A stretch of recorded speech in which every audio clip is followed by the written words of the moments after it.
হরে কৃষ্ণ, মায়াপুর লীলানাথ চ্যানেলে আপনাদের সবাইকে স্বাগতম। তো আজকে আপনাদের সুন্দরভাবে গৃহে কিভাবে সংক্ষিপ্ত সহজ উপায়ে ভগবানকে ভোগ নিবেদন করবেন সেটা আমি দেখাচ্ছি। তো এই জায়গাটা আগে সুন্দর করে আমি মুছে নিয়েছি। গোপালটা যেহেতু আমার পরে এসেছে তাই গোপাল নিচে বসে আছে। আর এখানে দুইটা আসন দেখতে পাচ্ছেন, ভগবানের জন্য একটা গুরুদেবের জন্য। তো এবার আমি ভোগ সাজাতে চলে এসেছি। এখানে আগে নিজেকে আচমন করে নিতে হবে, যেহেতু আমি আজকে খিচুড়ি রান্না করেছিলাম, বৃষ্টির দিন ছিল। তো খিচুড়ি আর সাথে আছে বেগুন ভাজি আর আলুর পাঁপড় ভাজি আছে, পটল ভাজি আছে, সাথে রয়েছে হচ্ছে লেবু আর লঙ্কা।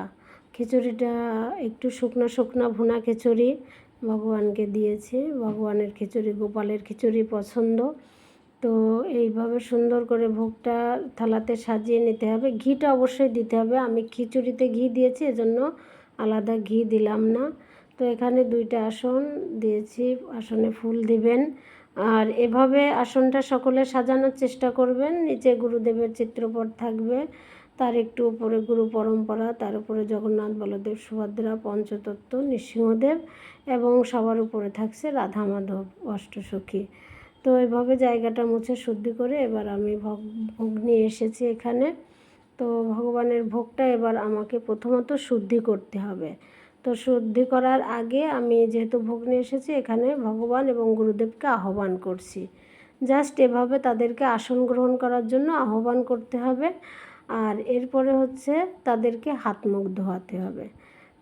ইদম আচমনিয়াম গুরুদেবায় নমো, ইদম আচমনিয়াম পরম গুরুবে নমো, ইদম আচমনিয়াম গুরু পরম্পরায় নমো। এভাবে ইদম আচমনিয়াম রাধা মাধবায় নমো, গোপালায় নমো, নৃসিংহদেবায় নমো, এগুলো বলতে হবে ইদম আচমনিয়াম।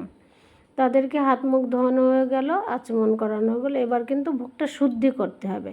এখানতে দেখুন 1 2 3 4 5 6 7 8 9 10, এই 10 বার কিন্তু আমরা এখানে একটি মন্ত্র বলে শুদ্ধি করব। তো সেই মন্ত্রটা বলার আগে আমাদেরকে এভাবে আচমনের পাত্রের থেকে একটু জল আপনারা হাতে নেবেন, নিয়ে বলবেন জলের দিকে তাকিয়ে ওম অস্ত্রায় ফট বলে এই জলটা, জলের পাত্র ভোগের উপর দিতে হবে। এবার ওই 10 বার বলবেন ওইম ওইম ওইম ওইম। যারা ব্রাহ্মণ দীক্ষিত তাদের জন্য আলাদা যে মন্ত্র রয়েছে। আর এখানে যেহেতু আমরা হরিনাম দীক্ষিত যারা, তারা ওয়েম বলতে পারেন, অসুবিধা নেই। এবার আপনারা ভোগের ওপর সুন্দর করে তুলসী পত্র দিবেন। 3টা আচমন পাত্র থাকবে, একটা নিজের, একটা গুরুদেবের এবং একটা ভগবানের। জলশঙ্খ থাকবে সুন্দর করে। তো এবার আপনারা সুন্দর করে এর উপর তুলসী পত্র, প্রত্যেকটা ব্যঞ্জনের উপর তুলসী পত্র দিতে হবে। তুলসী পত্র দিয়ে এবার ভোগটা আপনারা নিবেদন করবেন। ভোগটা ইদম নৈবেদ্যম ওম গোপালায় নমঃ। গোপাল বিগ্রহ থাকলে সর্বপ্রথম গোপালকে দিতে হবে।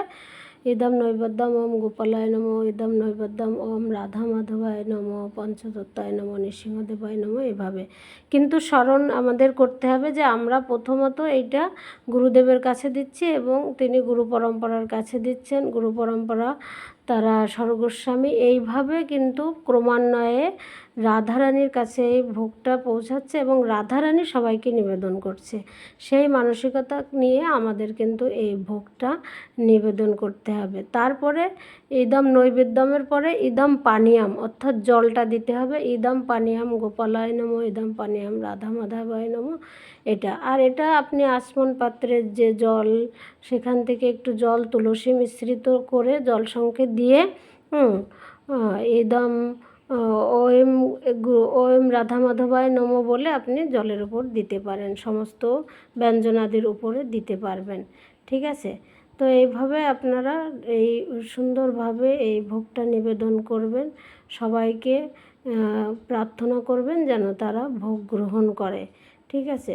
এবার ভোগ গ্রহণ করার জন্য আপনি এই নিবেদনের করার পরে আপনি কি করবেন না, এই ভোগের যে সুন্দর এই সাইডে তুলসী পত্র আছে, তুলসী দেবীকে দিয়ে টিয়ে আপনারা কিন্তু এখান থেকে আপনাদের বেরিয়ে আসতে হবে। এসে একমালা জপ করার পরে আমি কিন্তু এটা আবার খুলেছি। খুলে প্রথমে কিন্তু আমি ভগবানের হাত মুখ ধোয়ালাম।